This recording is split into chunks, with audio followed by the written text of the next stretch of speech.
घरबाट टाढा बसेर अध्ययन गर्नु र आफूसँगै पढेका सँगै 8-10 वर्ष हुर्किएका साथीभाइहरूबाट छुट्टिँदाको क्षण कस्तो महसुस हुन्छ त्यो यो भाइले चाहिँ गीत मार्फत एकदमै भावुक तरिकाले प्रस्तुत गरिदिएका छन्। कक्षा 10 को विदाई समारोहको यो भिडियोले मेरो चाहिँ मन छोयो है।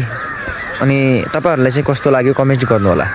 केही गल्ती भयो होला शिक्षा लिने बेला माफ गरिदिनु है गुरु अब छुट्ने बेला एस्पराना गाउँमा